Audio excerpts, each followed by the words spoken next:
Hello and welcome to World Talks on TVP World with me, Ashim Kumar. President Trump's surprise re-election has alarmed many in Europe, from the expected withdrawal by Trump of support for Ukraine to the economic hazard of tariffs on European imports into the United States. Additionally, President Macron of France has called on the EU to adopt a more muscular stance on both the economy and defence. How do we expect the response of the EU in general and France in particular to translate into action? Well, to discuss this, I'm joined by Célia Belin, head of the European Council on Foreign Relations, who's joining us from Paris. Hello and welcome to TVP World. Thank you very much for taking the time.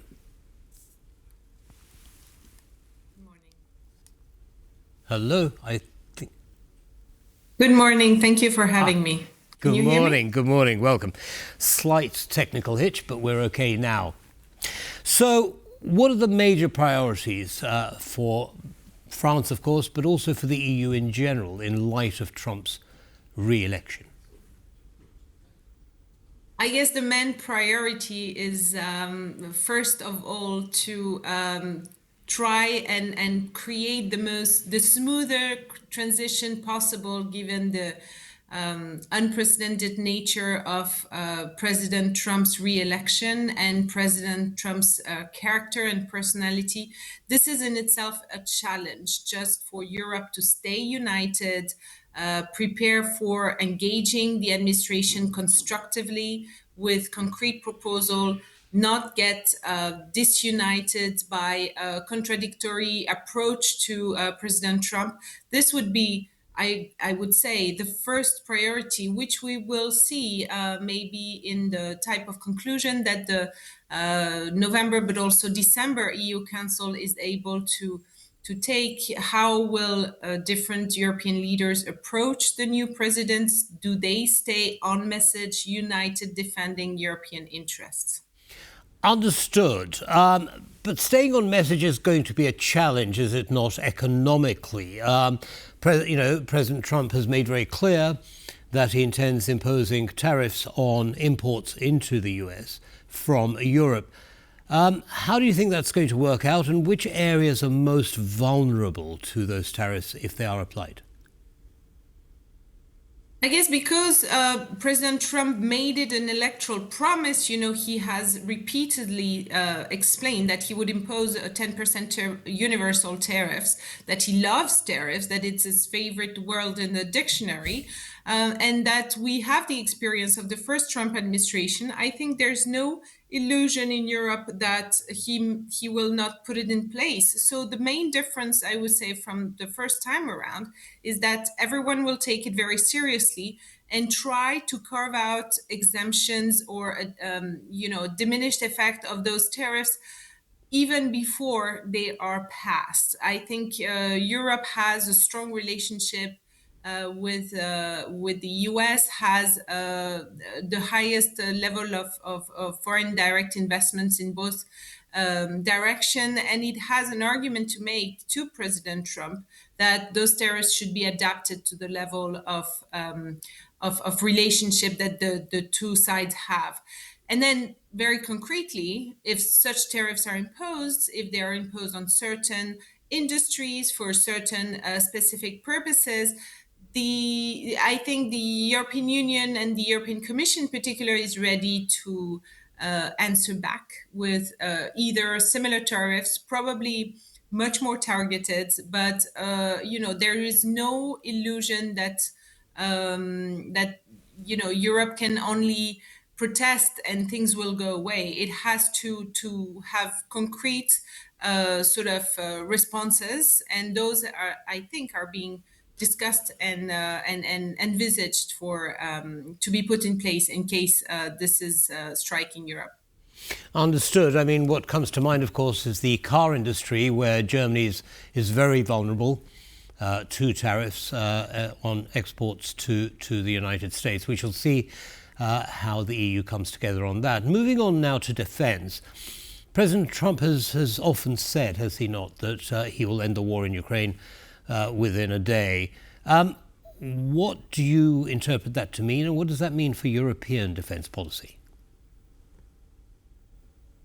Again, it's very similar to tariffs. We are talking about electoral promises. This concretely means that President Trump will have to deliver somehow, and that also we see it coming, which is very different from, surprises that may also arise during his administration. So on the war in Ukraine, President Trump has said, he will be able to stop the war in 24 hours. Concretely, probably means that he will engage in direct conversations both with Vladimir Putin and Volodymyr Zelensky, pushing them or dragging them to the negotiation table.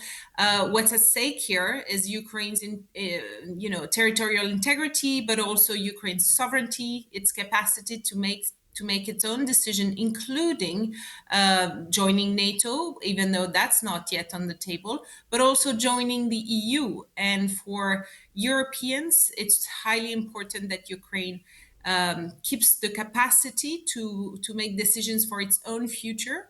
So at this point, what Europeans are most focused on is to see how such an exit strategy taken by Donald Trump does not imply total concessions on part of Ukraine without any guarantees on part of Russia.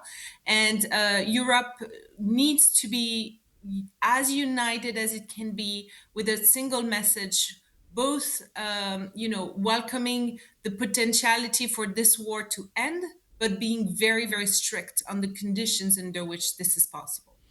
Understood. Well, talking about the European response, President Macron of France has called for the European Union and to be more of an omnivore than a herbivore. What do you think he means by those comments? Well, this is, of course, a metaphor about the type of world we live in. We live possibly in a world of carnivores, which are those big beasts that are eating the smaller ones. And so, Europe doesn't want to be the prey of bigger predators, be they China, Russia, or possibly now the US. The idea is to be flexible, to be adaptable, and therefore, at the same time as Europe needs to have a united front to defend its interests in Washington, it also has to do its own homework in terms of defense spending, in terms of building up the European pillar within NATO, in terms of propping up its defense capabilities, its security guarantees that it has already given to Ukraine. For all of these elements are necessary for the peaceful herbivore Europe to become a more flexible omnivore. I don't know if that's the right metaphor. Power that is able to stand firm and defend itself, and not just be under the protectorate of an American giant that is clearly perceiving that its interests lie elsewhere. How do you think this message is being received by the rest of the EU? Do they see France as a bridge to the US, for example, in making this happen? Well, that's a bigger challenge. I think President Macron is an experienced European leader. He's been around now for longer than most of his European counterparts. He has always tended to develop ideas, and he has been at the forefront of supporting Ukraine, in particular in the past year, after supporting Ukraine's joining the EU, Ukraine in NATO. But recently, because of his political weakening in France and the high deficit that France is running, the current cohabitation government that weakens also his domestic strength, I think Macron has lost some of the political legitimacy to be influential, as influential as he could be on the European stage. And second, Europe is always as strong as the French-German relationship ship, which at the moment is pretty bleak. France on its own cannot lead Europe. It doesn't work that way. It would be perceived as arrogant and out of touch. Even the French-German relationship is not enough, but it's one of the basis that France needs to attain. And then this, more than anything, needs to be a collective effort with voices, Nordic voices, Baltic voices, Polish voices, and others, Central European voices that really take together to imagine the future of Europe in this world that is becoming more competitive, more aggressive, more carnivorous, if you want. Indeed, carnivorous indeed. Let's see how carnivorous the European Union ends up being. In the meantime, unfortunately, we're going to have to end our conversation here, but thank you very much, Célia Belin. Thank you. For joining us and sharing your insights with our audience. Have a good day. Thank you, Ashim. Thank you. And that's all from me in this episode of World Talks. Don't go away, lots more coming up.